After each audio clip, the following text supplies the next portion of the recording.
This is Saturday morning. Welcome semuanya ke Bible Study bersama Pastor Indri Gautama. Saya percaya Saturday morning is such a Sabbath day. Kayaknya kalau udah dengar kata Sabtu itu rasanya kayak badannya otomatis relax sendiri deh. Right? Betul nggak Bapak Ibu sekalian? And maunya main? Gak apa-apa. Bangun pagi, ikut terus main sama anak-anak, jalan-jalan sama istri, naik sepeda, keliling taman, menghirup udara segar, satu keluarga. Duduk, sarapan, bawa piknik dong. Okay? Brunch di kebun, di taman. And duduk dengan tenang, bawa tikar, bersih semua dari serangga. And just spend time listening, berikan telinga. Pay attention kepada anak-anak. Karena anak-anak butuh perhatian. Handphone mati. Gak usah foto-foto. Gak usah buktikan Anda lagi sahabat. Dan handphone mati supaya fokusnya ke jiwa yang hadir. Anak-anak juga lama-lama juga gak suka loh. Kalau orang tuanya sibuk, tangannya di gadget. Tetap mereka kepingin ketemu dengan hati dan pikiran orang tua. Right? So this is what you can do on Saturday morning. And then spend time, buka termos, keluarin kopi panas buat orang tua, teh panas, air panas, okay?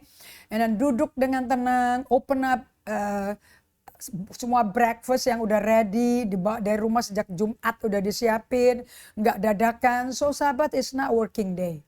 Termasuk masak, termasuk tidak ke supermarket, termasuk tidak ke pasar basah, nan. Betul-betul you see, you hear, heart to heart. Jangan nanti udah kondisi kritis baru kepingin tahu kenapa, sakit apa. Percuma, sekarang udah kerasa sakitnya. Sekarang udah dideteksi, apa tuh namanya kayak tsunami ya, yang deteksi dini. Sama kayak saya waktu saya sakit ketemu autoimmune dengan rheumatic arthritis. Semua dokternya termasuk dokter yang men-treat darah saya berkata, untung kamu ketangkep basain dengan penyakit ini dini sekali. You change your lifestyle, bikin new habit, and semua hari ini menuju kepada normal kembali, tidak ada penyakit aneh-aneh. Sekalipun saya nakal-nakal. Okay, so life it has to be changed. Nah, Anda datang kemari, gabung di Bible Study, supaya hidupmu diperbaharui menjadi gaya keluarga Yesus. Karena doanya yang Yesus ajarkan, Bapa kami yang ada di surga, dikuduskan, dimuliakan namamu. 1, 2, 3 katakan sama-sama, datanglah kerajaanmu di bumi seperti di surga. So, dimanapun Anda berada, di planet bumi ini, Anda mestinya membawa sistem kerajaan surga, manifest di keluarga Anda, di diri Anda, akibatnya dampaknya ke keluarga, dari keluarga ke kantor, atau ke tempat teman kuliah, ke kampus, teman sekolah, teman TK, arisan ibu-ibu, wherever you are, tim, paddle club, whatever it is. Okay? Pickleball, tennis, badminton, soccer, futsal, basketball, semua terdampak by the kingdom in us. Itu tujuan Bible Study ini. Dan I want it. Karena kita adalah identitas yang Tuhan berikan setelah kita lahir baru. Kita garam dan terang dunia. Gak bisa dipilih. Udah diputuskan. So we better adjust, realign our heart, our mind, our soul, semuanya searah dengan jalan hidupnya Allah. Yang dibuktikan, dimodelkan oleh Yesus Kristus. Yohanes 14 ayat 6, akulah jalan, kebenaran, kehidupan. Amen. Okay, and apapun yang terjadi, lari ke Tuhan. Have a day by day time alone with God. Ini alat yang bravo, prima. Hanya 2 loh. Tapi powernya luar biasa. Kalah alat nge-gym. So I want everybody to really be blessed dengan pengajaran hari ini. Dan saya minta Anda ambil Alkitab. Anda ambil catatan kertas kosong, just get a piece of paper dengan pen, karena kertas nggak bisa lupa, tapi kitanya pelupa. Karena begitu banyak sekali fokus yang perlu dihandle. Alright? Kalau sudah, kita Mari kita satu dalam doa. Kita undang Roh Kudus, sahabat kita, guru kita, penghibur kita. Belajar kayak gini sekalipun Anda lagi terpuruk, lagi sakit hati, lagi kecewa. Aduh, udah dengerin aja deh. Firman itu gak bisa kembali sia-sia kepada mulut Tuhan. Gak bisa dijamin. Tapi melakukan seperti apa yang firman itu disuruhkan Allah untuk dilaksanakan di kehidupan setiap orang yang mendengar. So, pagi hari ini Anda yang mendengar semua. Dari Jakarta maupun dari Bali, Labuan Bajo, Sumba, dimanapun Anda berada, I welcome you and God bless you. Kita satu dalam doa ya.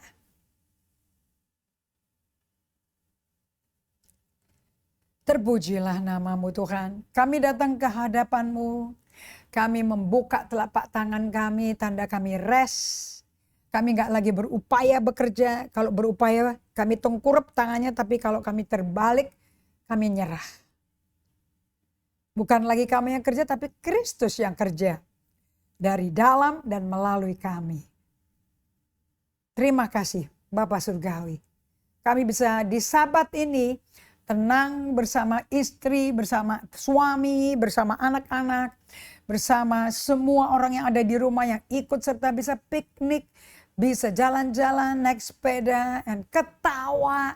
Menikmati keindahan ciptaan Allah, baik langit, bumi maupun tanaman yang indah, bunga-bunga yang indah, di kebun-kebun yang kita lewati, di taman-taman yang kita akan duduk beristirahat. Lord Jesus, buat kami disadarkan oleh Roh Kudus-Mu, Engkau tuh hadir, Engkau tuh nyata dari semua tatanan di seluruh dunia. Betapa indahnya karya Tuhan. Untuk kami nikmati, bukan untuk kami hancurin. Roh Kudus, pimpin kami, bawa kami untuk bisa belajar bahwa posisi kelemahan yang paling lemah dalam hidup kami adalah tempat kemuliaan Allah dinyatakan. Aku minta supaya apa yang diajarkan dipraktekkan oleh yang mendengar dan mereka ngalami. Kami berikan hormat, pujian, kemuliaan hanya bagi-Mu. Di dalam nama Yesus Kristus kami berdoa dan syukur. Amin. Alright. Anda udah siap kertas Anda? Anda udah latihan berdiam, breath prayer. Oke. Saya nggak bisa praktek sama Anda day by day untuk melakukan Lectio Divina. Oke. Untuk merenungkan firman supaya dengar Tuhan ini ngomong apa sih? Satu hal apa yang Tuhan mau aku ngerti dari pembacaan ini. Nah, ini bukan baca Alkitab buku ini. Ini Lectio Divina, Divine Reading. Itu membaca secara ilahi sehingga kita bisa dengar, bisa lihat, bisa mendengar suara firman tuh lompat. Nah, kemudian devotional.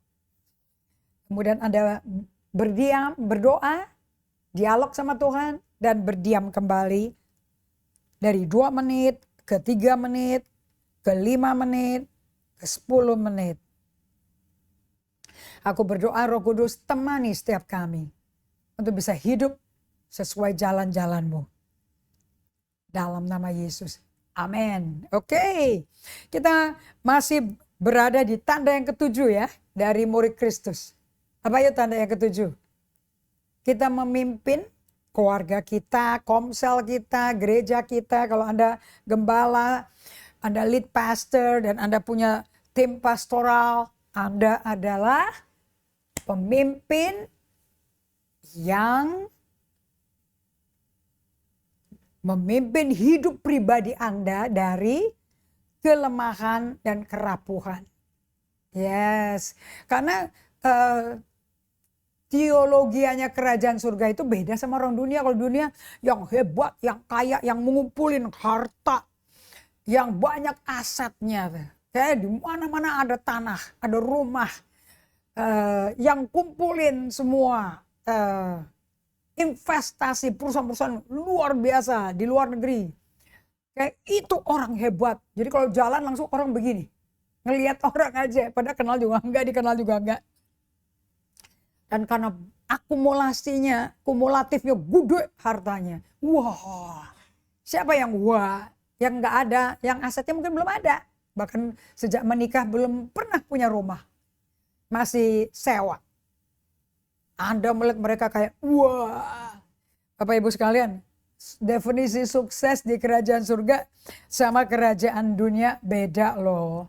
Anda tahu kan tujuh tanda pemuritan yang Alkitabiah, di 7 itu ada apa aja? Anda mau catat? Mungkin bagi Anda ada yang baru pertama kali bergabung. Oke, nomor 1. Anda kalau betul-betul dimuridkan Yesus seperti Yesaya 51 ya. Coba kita lihat sebentar. Yesaya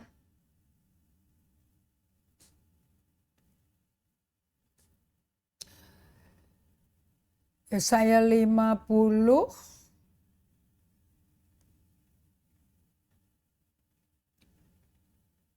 Nah, sebentar, okay. Dikatakan bahwa Tuhan selalu mempertajam telingaku untuk mendengar sebagai seorang murid. Dan lidahku dilatih untuk menjadi lidah seorang murid. Nah, lidah muridnya Yesus itu, Bapak Ibu sekalian, hanya bisa mengutarakan apa yang bapaknya katakan. Sama kayak baby kita. Pertama kali babynya mulai bicara, kata pertama yang keluar itu dada, papa. Ya kan? Kemudian baru mama. Dan dikatakan bahwa Tuhan mempertajam lidahku dan telingaku sebagai telinga seorang murid. Yesaya 54 ayat 13 Bapak Ibu. Semua anakmu akan menjadi murid Tuhan dan baru hidup Anda besar kesejahteraannya. Dan kau akan ditegakkan di atas kebenaran. Engkau akan jauh dari pemerasan. Sebab engkau tidak usah lagi takut. Dan engkau akan jauh dari kekejutan. Sebab ia tidak akan mendekat kepadamu. Oke, so ayat yang 13 penting sekali. Semua anakmu akan menjadi murid YHWH Yahweh. Oke. Dan karena Anda muridnya Yesus, Anda seperti Yesus dong. Iya, bagaimana gurunya begitulah muridnya, right? Dan Yesus pun sebagai hamba Tuhan itu Yesaya 50 ayat 4 ya. Tuhan Allah telah memberikan kepadaku lidah seorang murid, supaya dengan perkataan aku dapat memberi semangat baru kepada orang letih lesu. Dan Matius 11:28 Yesus berkata, mari datang padaku kau letih lesu beban berat, aku beri rest, kelegaan. Itu lidah seorang murid. Kita semua mesti belajar difermak. Lidahnya akan terfermak, kata-kata pilihan terfermak kalau hatinya terfermak. Difermak, oke? Lidah kita adalah lidah seorang murid, nah, karena Yesus tinggal di kita, kalau kita diatur ngomongnya.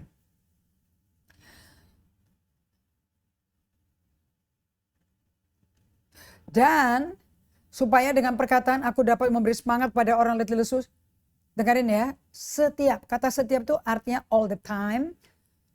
Nggak ada rutinitas lain kecuali ini. Setiap pagi, ia mempertajam pendengaranku. Listening skill kita, paying attention kita, itu dipertajam. Untuk mendengar seperti layaknya seorang murid. Nah, alat untuk mendengar itu namanya ini Bapak Ibu. Ini mempertajam telingamu jadi murid. Ini yang akan membuat telinga kita tajam. Dengar murid kalau dengar gak salah dengar. Dan dikatakan di ayat 5, Tuhan Allah telah membuka telingaku. Bahkan yang buka telinga kita itu Tuhan loh. Dan kalau Tuhan yang buka, kita gak berontak. Dan kita gak lihat ke belakang. Artinya gak lihat masa lalu. Gak lihat dulu kayak apa. Dulu disanjung-sanjung, wow murid honors degree, murid pandai. Enggak, sekarang enggak. Oke, untuk buka telinga, dan Paulus berdoa di Efesus 3. Aku berdoa agar engkau, Tuhan engkau buka mata hatiku. Right? Doanya Paulus untuk spiritual strength. Efesus 3 ayat yang ke-17, ayat yang ke-16. Aku berdoa supaya ia menurut kekayaan kemuliaannya menguatkan, meneguhkan kamu semua oleh Roh Kudusnya dalam batin. Jadi kesuksesan di mata Tuhan itu beda ya. Kesuksesan nggak kumpulin Lamborghini, Ferrari, jam tangan miliaran, nggak ada. Tapi kuat di batin. Itu kekayaan kita. Sehingga oleh imanmu, Kristus diam di dalam hatimu. Dan kamu berakar dan berdasar dalam kasih. Oke, terus sekarang kita buka ke Efesus 1 ayat 17. Dan aku pun tidak berhenti mengucap syukur padamu Tuhan. Dan aku selalu ingat semua jemaat-jemaat dalam doaku. Dan meminta kepada Allah Tuhan kita Yesus Kristus, Bapa yang mulia itu, supaya ia memberikan kepada kita roh hikmat dan wahyu untuk mengenal Tuhan Yesus dengan benar. Jadi orang kaya di kerajaan surga itu penuh roh hikmat dan roh wahyu.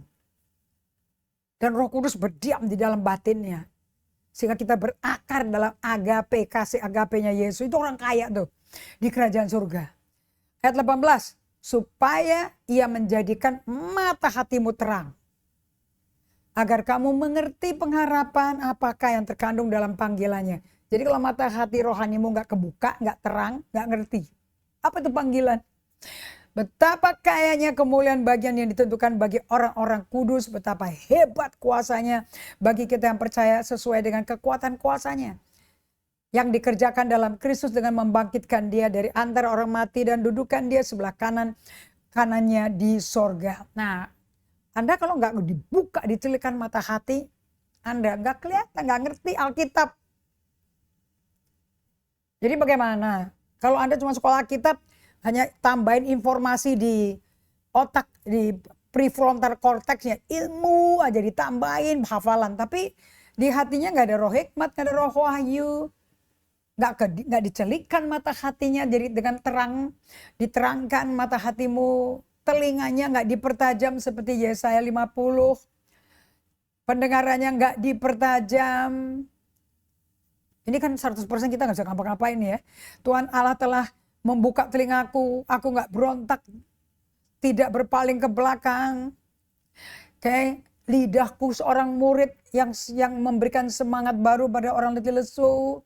Mempertajam pendengaranku, ini semua kuncinya adalah apa yang saya belajar dari Peter Scazzero, dari semua banyak hamba-hamba Tuhan yang mengajarkan yang namanya incarnational listening.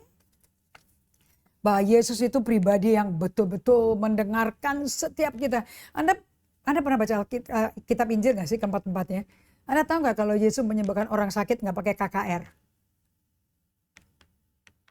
Bahkan dia di Lukas 7 datang ke janda miskin, janda di Nain.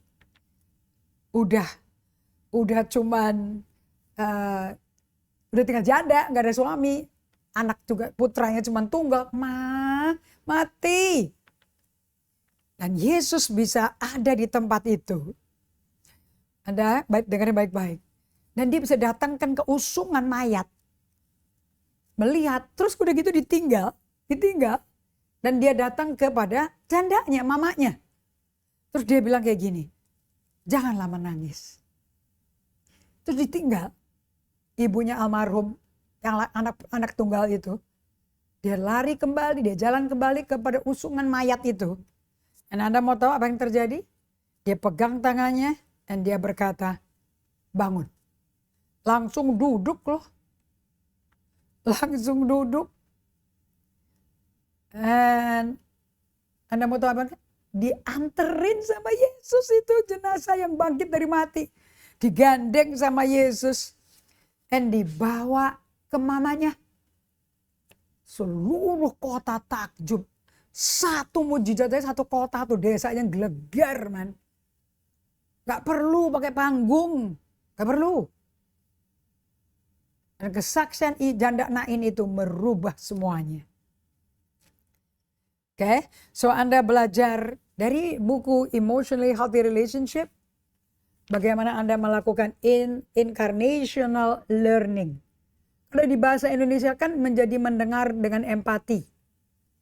Yesus tuh selalu hadir, selalu turut merasakan perasaan kita. Kita punya imam yang turut merasakan kelemahan kita.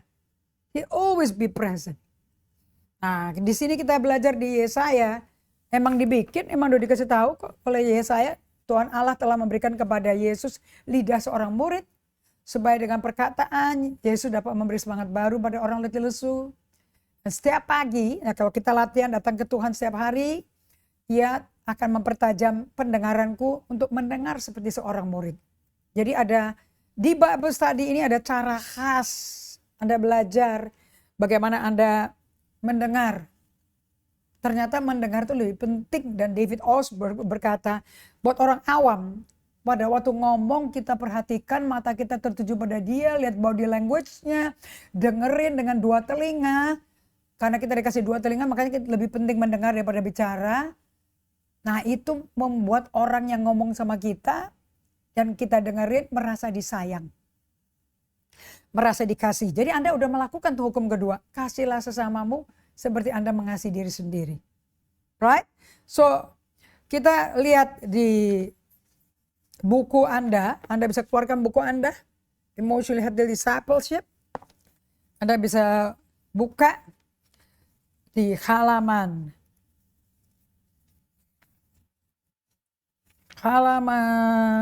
that's interesting, 66. And then Anda mundur dari 66 ke 65, tapi di sini nggak ada 65. Oke, Anda masuk ke bab bagian 2, 7 tanda pemuritan yang sehat. Nah, kita sampai tanda yang ke-7. Dan di tanda yang ke-7 kita belajar bahwa kelima aspek daripada kehidupan rohani dan emosi kita mesti diisi Tuhan. Dengan tanda pertama, 1, bersama Allah sebelum Anda melakukan pekerjaan Allah. Kayak saya begini, saya melakukan pekerjaan Allah. Cuman saya spend time 4 kali sehari to be with Jesus, seperti yang diajarkan di Appendix D, kedua buku Day by Day. Anda mesti buka Appendix D. Bahwa Anda memulai pagi hari bersama Tuhan, bisa mulai antara jam 6 sampai jam 11, pilih aja jamnya. Kalau saya 4.30, karena udah jam 6 ke atas, udah urusan rumah tangga, urusan ketemu semua teman-teman saya, house helper kita. Oke. Nah, udah susah. Apalagi Anda punya anak, punya baby, wow. Kemudian afternoon prayer, Anda alokasi waktu antara jam 11 sampai jam 2 siang. Gampang kok, Anda setel aja alarm di handphone. Kemudian evening prayer antara jam 5 sampai jam 8. Pilih aja di antara itu. Dan complain just before going to sleep prayer. Doa sebelum mau tidur yang penuh iman dan percaya. Karena you never know. Anda bisa besok pagi bangun langsung ketemu Yesus muka ke muka, berarti bye-bye, kamu tinggalkan bumi. Atau kalau mungkin Anda melek, masih lihat anak-anak, masih melihat pasangan Anda, ya berarti Anda masih belum kelar kerjaan di buminya. Dan Anda mulai pakai kurung tutup setiap hari dengan Tuhan, dan tutup kurung tutup dengan komplain setiap hari.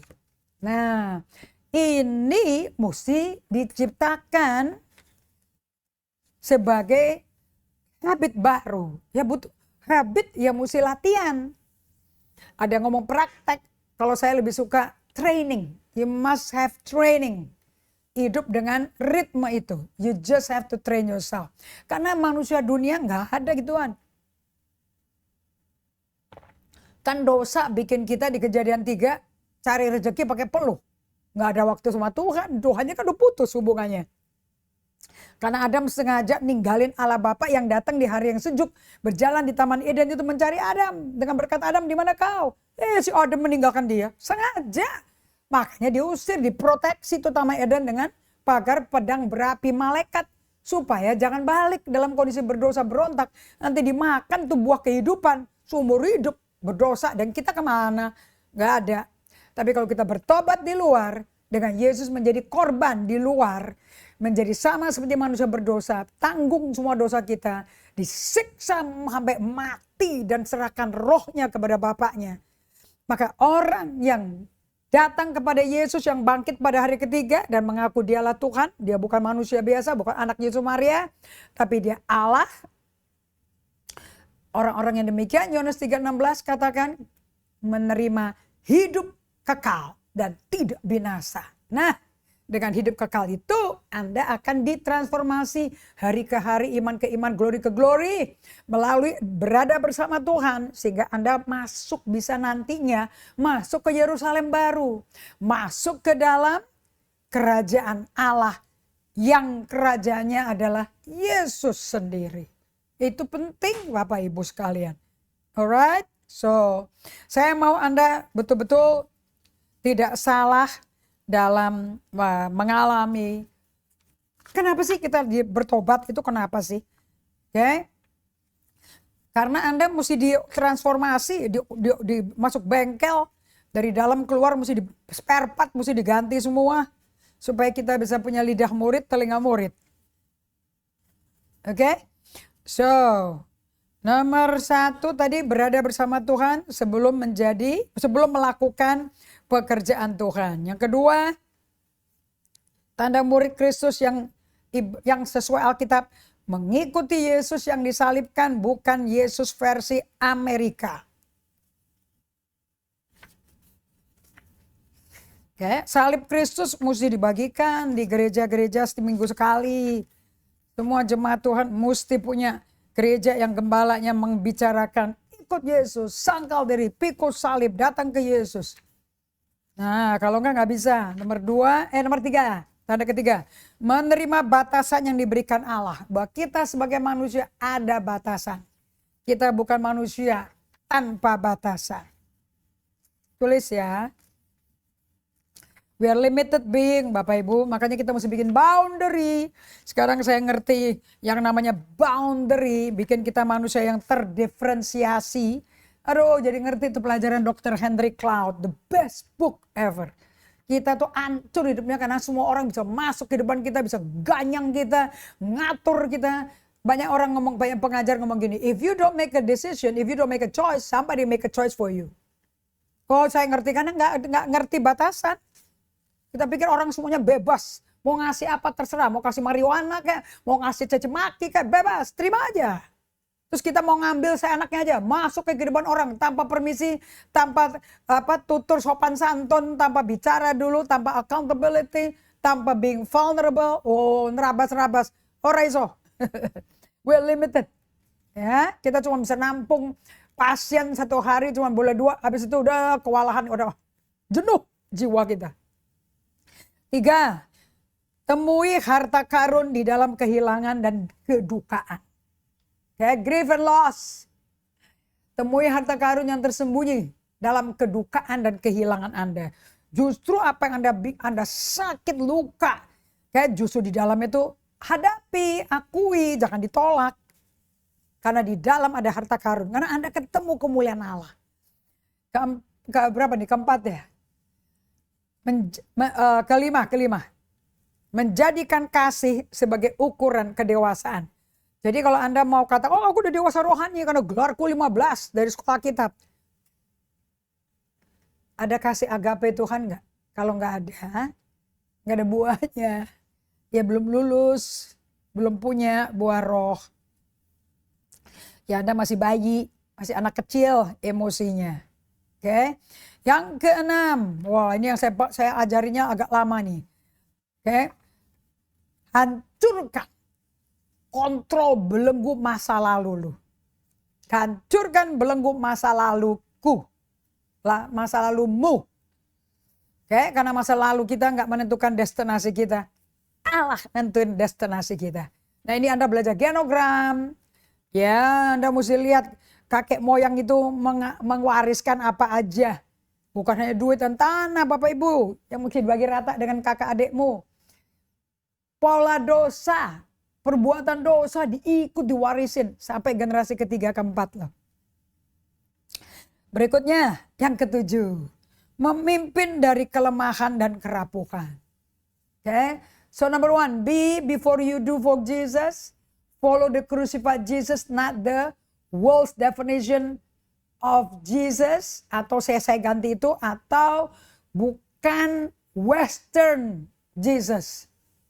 Embrace God's gift of limit, discovery the treasure hidden in grief and loss.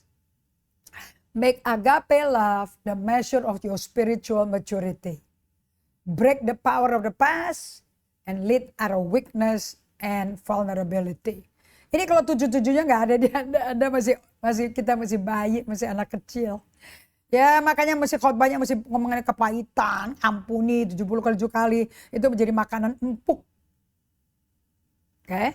Nah, terakhir kita membagikan pada Anda bagaimana Tuhan tuh pakai kelemahan, sistem kerajaan surga itu pakai kelemahan untuk membentuk, mewujudkan, menyatakan Kristus dalam Anda, pengharapan kemuliaanmu itu kelihatan dalam hidup Anda. Di mana Allah bekerja di dalam Anda dan melalui Anda. Alright? Nah, kita tahu dari pelajaran sebelumnya, saya ulang lagi ya, bahwa tokoh dalam Alkitab yang membuat sejarah dunia yang dipilih oleh Tuhan. Lihat kalibernya. Persis enggak dengan 1 Korintus 1 ayat 26 sampai 31, 2 Korintus 4 ayat 7. Oke, itu our seismic shift, paradigm shift. Kalau di dunia itu yang yang kaya, sukses itu hartanya banyak, banyak tanah, banyak jemaat, banyak follower, banyak like, itu sukses. Enggak, di kerajaan surga enggak laku. Justru di opposite. Makanya yang dipilih orang kayak apa? Petrus, mulutnya yang sudah susah dikendalikan. Markus, Yohanes, ini penulis Injil Markus loh ini. Masih saudaranya Barnabas. Yang jadi partnernya Paulus, Rasul Paulus, ditinggalin Paulusnya. Makanya Paulus ganti sama Silas. Timotius sakit pencernaan tapi gembala gereja terbesar yang Paulus pernah bangun. Efesus. Dan bergumul terus dengan rasa takut. Habisnya dia masih 18-19 tahun, masih muda. Jemaatnya kan senior-senior orang ahli filsafat yang kaya dan pinter. Musa kurang fasih bicara. Rahab perempuan sundal. Amos jadi nabi yang luar biasa pesentuhannya. Nggak taunya cuma petani aja nggak lulus sekolah kitab. Yakub saudaranya Esau, penipu. Wanita Samaria kawin 5 kali, yang ke-6 bukan suaminya, betul? Dan seluruh Samaria berbalik cari Tuhan dan terima Yesus. Gara-gara kesaksian hidup dia. 9. Samson yang penuh nafsu main perempuan. 10. Naomi janda kepahitan. 11. Yunus kabur dari perintah Allah. 12. Gideon pengecut minder. Thomas yang mempertanyakan Tuhan. Yeremia mengalami depresi dan ingin bunuh diri. Banyak tuh hamba-hamba Tuhan yang luar biasa setianya. Karena ketaatan mereka hampir bunuh diri karena gak kuat serangannya. Karena Injil dan karena kerajaan surga. Bukan karena mereka jahat, gak ada. 15. Elia panic attack dan minta mati. Yohanes Pembaptis kasar dan lantang kalau ngomong. Marta suka ngontrol orang dan menyalahkan orang lain. Nuh mabuk setelah keluar dari bahtera. Daud berzina dengan istri staf kepercayaannya dan membunuhnya.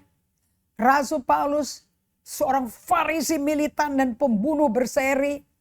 Ini kayak orang orang ekstremis, fundamentalis. Okay? Tapi kenapa Allah selalu memilih orang yang sama dengan pot atau tembikar yang rusak? Kita udah kita bagikan ini kan. So Anda mesti kalau mau masuk menjadi pengikut dan murid Kristus, Anda mesti punya paradigm shift. Pokoknya apa yang Anda telah lakukan di bumi yang hebat-hebat, udah deh masukin ke kerak, ke laci aja. Itu gak dilihat Tuhan. Yang dilihat hati kita. Hati yang nempel sama kekayaan dunia. Yang adalah milik Allah loh. Ya dong, tembaga, minyak, bensin, Betul kan? Gas alam. Namanya aja gas alam Bapak Ibu. Ya pasti dari Tuhan. Right? Itu di Bentuni, di Raja Ampat. Kaya loh Indonesia. Minyak di Bontang, Balikpapan, Kalimantan tuh kayanya luar biasa. Ya. Terus burung walet, batu bara. Saya baru belajar dapat info dari Instagram. Orang terkaya di Indonesia salah satunya tuh lahir di Singapura atau besar di Singapura, balik ke Indonesia. Wah, itu raja batu bara. Perusahaannya luar biasa bagusnya. Itu di tanah bumi Indonesia yang kita injak loh. Oke. Boksit, mangan buat baterai. Semua ada di Indonesia. Kalau misalnya Indonesia 30 penghasil mangan bahan mentah baterai 37% sedunia. Dari hasil dunia 37% itu punya Indonesia loh. Nah, Anda kalau pegang proyek ini semua, Anda ini layak jadi pendeta, jadi majelis, jadi leader di gereja. Salah. Come on, let's have a paradigm shift seperti apa kata Tuhan. Harta yang namanya harta tuh di kerajaan surga. Nggak ada materi, nggak ada aset. Anda tahu nggak semua aset yang saya sebutin barusan? Minyak, gas alam, batu bara permukaan di Kalimantan tuh di Sangatta saya pelayanan di sana. Itu asap keluar di permukaan pinggir jalan loh. Jadi nggak usah gali-gali, udah batu bara. Luar biasa ya. Biji besi, nikel di Sorowako. Waduh, apinya. Saya tuh nonton tuh sampai hebat banget. Dan perumahannya dari orang-orang ekspatriat, tenaga ahli dari Kanada, luar biasa. Oke, kok orang Indonesia bergebu-gebu melayani Tuhan, di persekutuan doa, di gereja lokal, tapi hidupnya di bawah standar. Bukan jadi pengurus harta Tuhan, bukan jadi pengelola harta Tuhan. Oke, kenapa cuma pengelola bukan pemilik? Bukan, kita bukan pemilik. Kenapa? Karena pas kalau kita selesai di bumi, kita tinggalkan bumi, itu semua yang kita kelola di bumi nggak bisa dibawa ke atas, nggak bisa dibawa ke surga, ditinggal untuk keturunan kita. Supaya melalui harta itu berita kerajaan surga disebar kemana-mana. Seperti Babes tadi ini, sehingga Anda bisa menjadi mitra kerja. Mungkin dana benihnya dari semua perusahaan-perusahaan yang luar biasa yang Allah percayakan Anda kelola dengan sistem kerajaan surga. So Anda tabur kembali untuk pekerjaan kerajaan surga. Dari kerajaan, bagi kerajaan, untuk kerajaan. Lewat Anda dan saya. Cuman lewat. Right? Paradigm shift-nya apa? Tetapi harta ini kami punyai dalam bejana tanah liat. Nah, bukan dalam berangkas Bapak Ibu. Dalam bejana tanah liat, ditabrak 2 pecah kalau jatuh. Supaya nyata. Bahwa kekuatan yang melimpah-limpah itu berasal dari Allah, bukan dari diri kita sendiri. Selama kita masih pakai kekuatan kita sendiri dan masih kiblatnya ke situ, andalan kita, kekuatan kita sendiri. Karena dulu kita juara sekolah, kita berhasil bikin jadi pengusaha, bikin proyek dari nggak ada jadi ada. Luar biasa proyeknya, ratusan miliar, puluhan miliar. So kita merasa hebat ya, karena kita mencapai sendiri ya. Ternyata itu bukan harta loh. Itu bahan ditinggal. Harta kita itu di dalam. Ini dari debu, balik ke debu nih, di dalam kita. Itu kuasa Roh Kudus, kebangkitan Yesus. Dari maut, dari neraka, dari kuburan kosong. Dan dia menyatakan diri, aku hidup. Nah, jadi sekarang saya mesti gimana nih? Ternyata harta kita bukan emas, perak, Mercedes-Benz, Bentley, Maybach, Mercedes-Benz, berlian, kayak di Afrika ya batu berliannya, sampai dikuasai De Beer, sampai dikuasai sampai ada apartheid yang menyiksa penduduk asli. You know what? Jadi kalau kita sekarang jadi mesti gimana nih? Oke, dengarkan baik-baik ya. Karena kerusakan dan kelemahan saya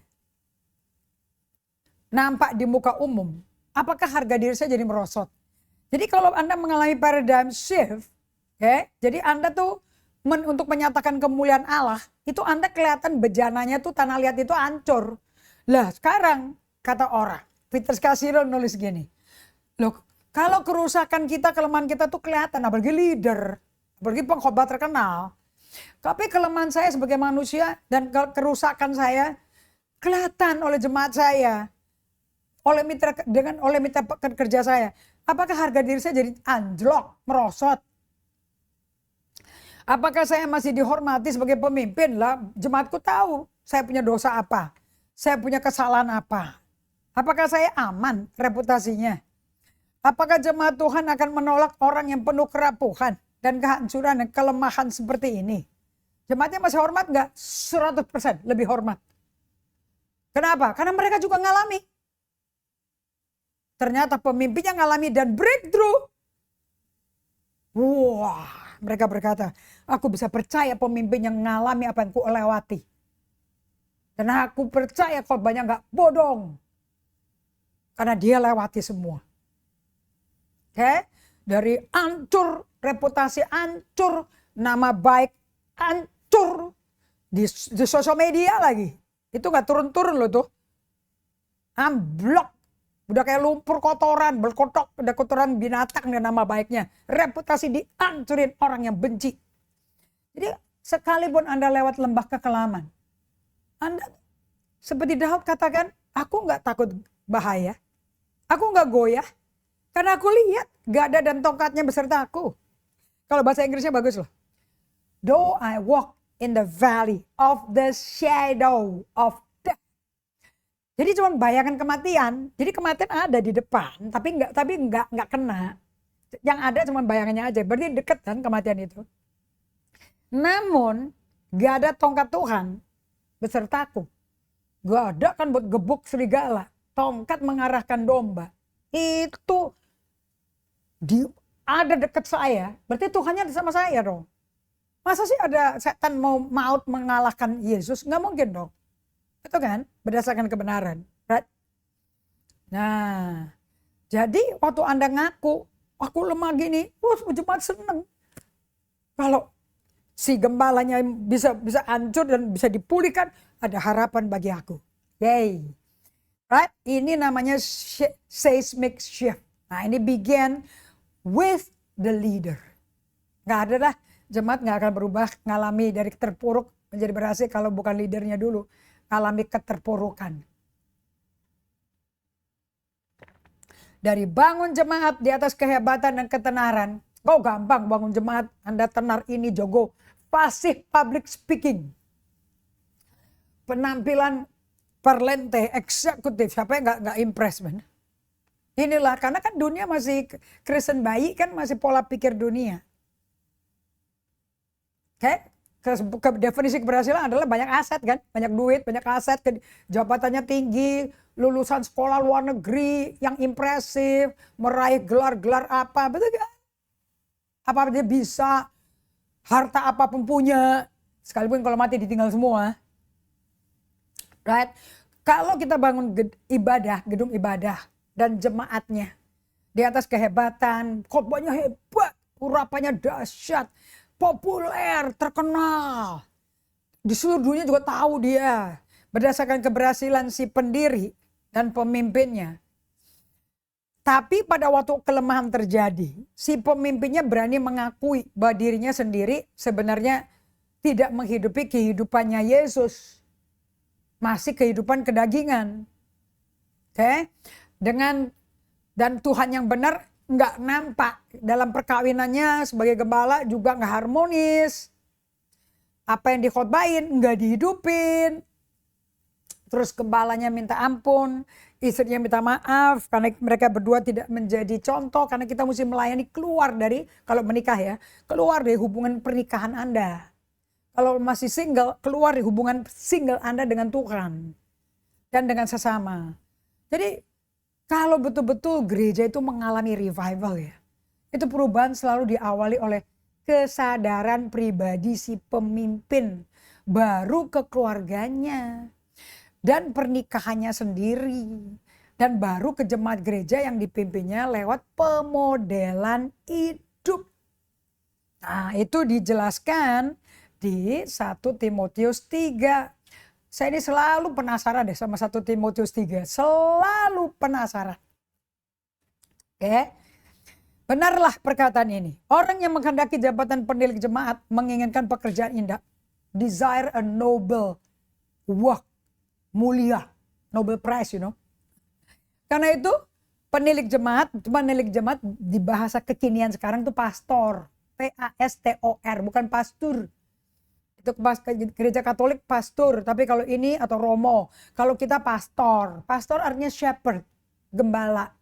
Gembala tinggal di dalam kelompok kandang domba. Kotor, bau pesing, bau banyak bulu di badannya. Oke. Jadi Anda familiar lah secara manusiawi dengan problemnya dombanya Tuhan. Kan manusia semua. Anda bisa vulnerable, Anda bisa lemah, dan Anda pimpin melalui kelemahan dan vulnerability Anda. Itu tanda ketujuh tuh.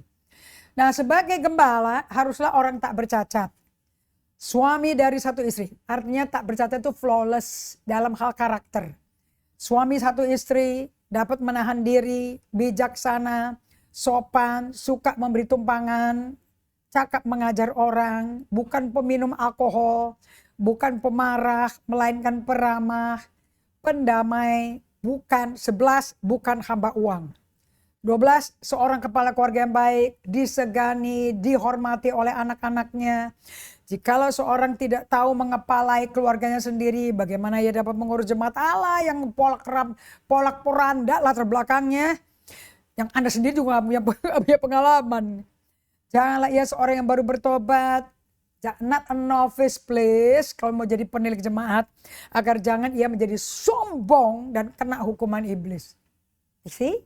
Dari semua pengajaran ya, yang Tuhan paling takut kita tuh sombong. Itu dikerjakan di Paulus loh.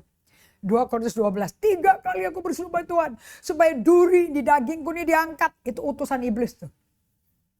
Kenapa kok sampai Tuhan kasih duri? Karena penyataan alam 14 tahun yang sebelumnya. Ada manusia dalam tubuh luar tubuh, dia nggak tahu. Tapi Tuhan membawa dia ke alam surga. Ketemu dengan Tritunggal loh. Tapi dia nggak boleh bagian dengan kata-kata. Supaya penyataan yang begitu dahsyat itu nggak boleh diceritain orang. Tapi supaya nggak sombong, nggak gede kepala, Tuhan izinkan duri di daging. Dan dia ceritakan loh di Alkitab. Supaya kita juga tahu, oh kita mungkin ada duri daging juga. Tujuannya buat apa? Supaya kasih karunia Yesus melimpah. Jadi kalau kita lagi down, lagi di bawah, ingat, the grace of Jesus is more than enough untuk bikin kita bangkit kembali. Lihat ke Yesus, bukan lihat ke masalah. Angkat kepalamu kayak batu yang keras. Lihat kepada Yesus, pemimpin iman kita, penyempurna iman kita. Right? Nah, orang yang baru bertobat nggak bisa, nggak ada ototnya, nggak ada nyalinya untuk lihat ke Yesus. Pasti ngeliatnya ke problemnya dan dosanya. Okay? Hendaklah ia juga mempunyai nama baik di luar jemaat, kan butuh ujian. Agar jangan jadi gugat orang atau jatuh dalam jerat iblis. Demikian juga diaken-diaken harus yang terhormat, jangan cabang lidah, jangan penggemar anggur, jangan serakah. Melainkan orang yang memelihara rahasia iman dalam hati nurani yang suci, rahasia iman loh. Mereka harus diuji dulu. Semua penilik jemaat diaken mesti diuji dulu. Justru dari crops diaken ini keluar penatuan nanti. Baru ditetapkan dalam pelayanan setelah ternyata mereka tak bercacat. There's time and season menjadi pemimpin gereja. Oke, demikian pula istrinya orang terhormat, istri jangan pemfitnah, jangan penggosip. Hendaklah dapat menahan diri, dapat dipercaya dalam segala hal. Dia akan haruslah suami dari satu istri mengurus anak-anaknya, keluarganya dengan baik. Seperti Stefanus, di Kisah Rasul 7. Karena mereka yang melayani dengan baik beroleh kedudukan yang baik. Sehingga dalam iman kepada Kristus Yesus mereka dapat bersaksi dengan leluasa. So, saya mau kasih tahu pada Anda semua. Kalau Anda mengalami banyak tantangan, rintangan, serangan, badai. Anda lagi diuji. Untuk Anda layak menjadi penilik jemaat. So, sebagai penutup. Sekali lagi saya mau ulangi, mau mulai beribu kali. Pemimpin yang sesuai kerajaan Allah memimpin dari kelemahan dan kerentanannya. Dia peluk teologi kelemahan. Dia develop teologi kelemahan. Dia terima anugerah dari pincangnya. Tantangan yang berat. 3, lebih baik pincang daripada penuh aset tapi gak ada urapan. Yesus gak menyertai. Kita bertransisi menjadi gereja berbasis pada kelemahan, bukan kebanyakan member.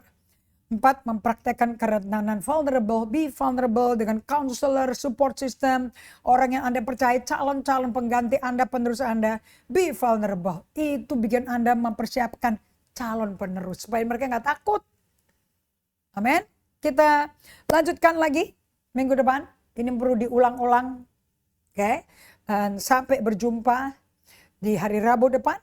Dan saya mau Anda semuanya ngalami, diingetin Roh Kudus kalau pas ketekan, ketindas, diomongin, dikhianati, Anda nggak kepahitan, Anda nggak ladenin dah sifat-sifat manusia lama itu. Tapi Anda ambil postur seperti Ibrani 12 ayat 1 dan 2. Duduk di kaki Tuhan dengan muka menatap pada Yesus. Anda berjalan dengan tekun sampai destinasi Anda tercapai. Amin. Mari kita berdoa. Bapa Surgawi, terima kasih. Kami berterima kasih untuk semua yang Kau ajarkan, Kau wahyukan melalui surat-suratnya Paulus. Itu surat mahal Tuhan, yang melindungi nyawa kita, pekerjaan kita. Lord Jesus, biar melalui hidup dari kelemahan dan kerapuhan dan kita peluk, kita terima, kita diubah menjadi serupa Kristus di sisi lainnya. Dan dengan kuasa kebangkitan kita hidup melayani sesama. Terima kasih Bapak, kami berikan hormat, pujian, kemuliaan hanya bagi-Mu. Dalam nama Yesus, amin. Kita kembali nanti berjumpa di Trans Resort Hotel di Seminyak. Oke, di Kerobokan, di hotelnya Trans Resort Hotel di boardroom. Dari lobi ke lobi bawah. Ruang 3 dan 4. Sampai jumpa lagi bagi Anda yang di Jakarta, di luar negeri, di luar Bali. Tuhan memberkati.